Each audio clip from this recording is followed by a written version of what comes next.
Enable doll এমন এক পুতুল, এমন এক ডল যার নানা রকম ইতিহাস, যার নানা রকম কাহিনী, লোকমুখে নানা রকম বক্তব্য। কে এই অ্যানাবেল ডল? কেনই বা এড ওয়ারেন আর লরেন ওয়ারেন নিজেদের মিউজিয়ামে এই ডলকে নিয়ে যাওয়ার পর আজ অব্দি এটাকে ছুতে অব্দি মানা করা হয়? কেন এত সাংঘাতিক এই অ্যানাবেল ডল? কনজুরিং এর মতো সিরিজেও কেন এই অ্যানাবেলের উল্লেখ এতবার করে আসে? কেন মানুষে এই অ্যানাবেল ডলকে এতটা ভয় পায়?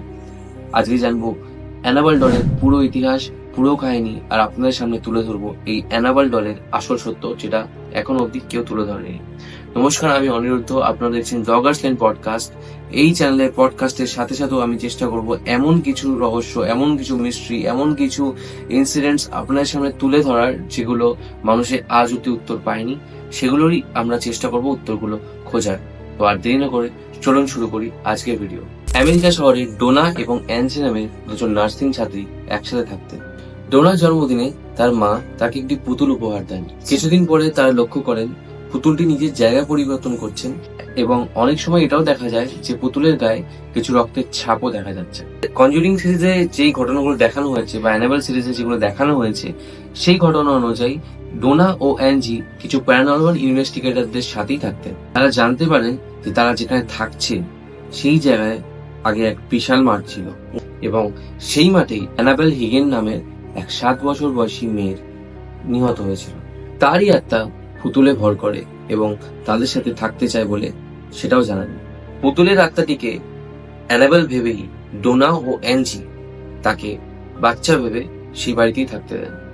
সেই পুতুলটা তাদের সাথে এমনভাবে মিশে যাচ্ছিল যাতে সেই পুতুলটা তাদের বিশ্বাস অর্জন করতে পারে, এবং সেই জন্যই তারা কিন্তু সেই পুতুলটাকে বা সেই আত্মাটাকে তাদের সাথে থাকার অনুমতি দিয়েছিল। থাকতে থাকতে যে ঘটনাগুলি ঘটে, সেই ঘটনাগুলি আরো মারাত্মক ছিল। পুতুলটি তাদের বন্ধু লিউকে আক্রমণ করে, তার বুকে আঁচড়ও বসায়, এমনকি তারা যে ঘরে থাকতো সেই ঘরে অদ্ভুত শব্দ এবং গন্ধও দেখা যায়। পরবর্তীতে যখন বিখ্যাত প্যারানর্মাল ইনভেস্টিগেটররা এই কেসটাকে নেন এবং এটাকে ইনভেস্টিগেট করেন, এটার পরীক্ষা নিরীক্ষা করেন, তখন তারা জানতে পারেন এই পুতুলের মধ্যে অ্যানাবেল হিগেন নামের সেই বাচ্চাটি, 7 বছরের বাচ্চাটির আত্মা নেই, বরং এই পুতুলের মধ্যে লুকিয়ে আছে এক দুষ্ট আত্মা, যে কিনা মানুষের দেহ দখল করতে চায়। এই বিখ্যাত প্যারানর্মাল ইনভেস্টিগেটররা আর কেউ না, বরং ছিলেন এড ওয়ারেন ও লরেন ওয়ারেন, যাদের কথা আমরা কনজিউরিং সিরিজে বারবার জেনেছি, অ্যানাবেল সিরিজে বারবার জেনেছি। এই অ্যানাবেল পুতুল কিন্তু আজ অব্দি তাদের মিউজিয়ামে লকারে বন্ধ করা আছে, এবং সেখানে স্ট্রিক্টলি লেখা আছে যে এখানে কেউ হাত দিতে পারবে না। এতটাই ভয়ঙ্কর এই অ্যানাবেল পুতুল। মূল ঘটনা এটাই ছিল, কিন্তু আমাদের বাংলায় বা গোটা বিশ্বে কেন অ্যানাবেল এত জনপ্রিয়, সেটার একমাত্র কারণ হচ্ছে বিভিন্ন হলিউড সিরিজে, বিভিন্ন মুভিজে, কনজুরিং বা অ্যানাবেল সিরিজে বারবার এই অ্যানাবেল ডলের উল্লেখ, এবং তাকে নিয়ে যে সিনেমাগুলো হয়েছিল সেগুলো। বাংলাতে অ্যানাবেল ডল এতটা জনপ্রিয় কেন হলো? আমরা বাঙালিরা ভয় পেতে ভালোবাসি, ভূতের কাহিনী শুনতে ভালোবাসি, ভূতের গল্প শুনতে ভালোবাসি। ছোট থেকেই আমাদের মধ্যে ভূত নিয়ে একটা অন্যরকম আগ্রহ। তো একটা পুতুল, যেই পুতুল নিয়ে আমরা ছোটবেলায় খেলেছি, আমাদের ছোটবেলার খেলার সঙ্গে ছিল সেই পুতুল, সেই পুতুল নিয়ে যখন সিনেমা হয়, সেই পুতুল যখন হন্টেড বলা হয়, বাঙালি সেটাতে আগ্রহ দেখাবে না? এটা হতেই পারে না।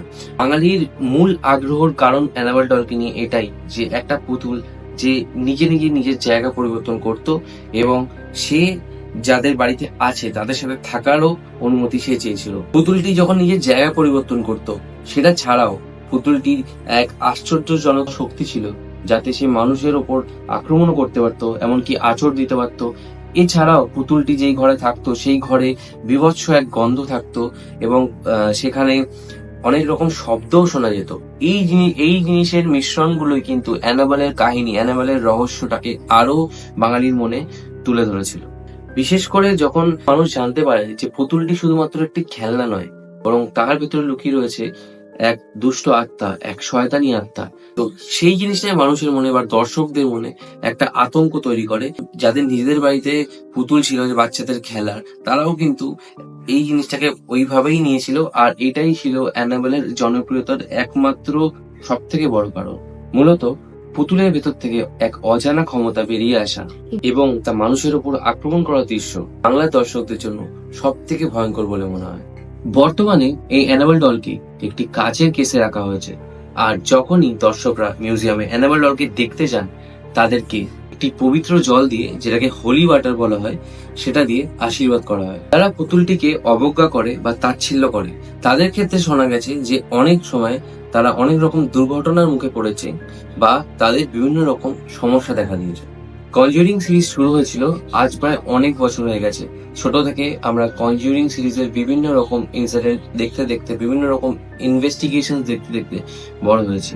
কিছুদিন পরেই দ্য কনজিউরিং সিরিজের শেষ মুভি আসতে চলেছে, যেটা আই হোপ আপনারা অবশ্যই সবাই দেখবেন যারা কনজিউরিং সিরিজের লাভার।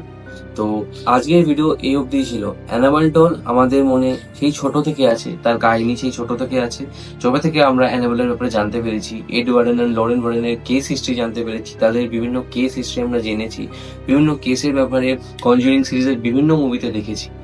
কম বেশি আমরা অনেকেই জানি, কিন্তু অ্যানাবেল আমাদের মনে যে জায়গাটা রেখেছে, সেটা কিন্তু যখনই কেউ মুভিটা দেখবে তার মনে একটু হলেও ভয় থাকবে।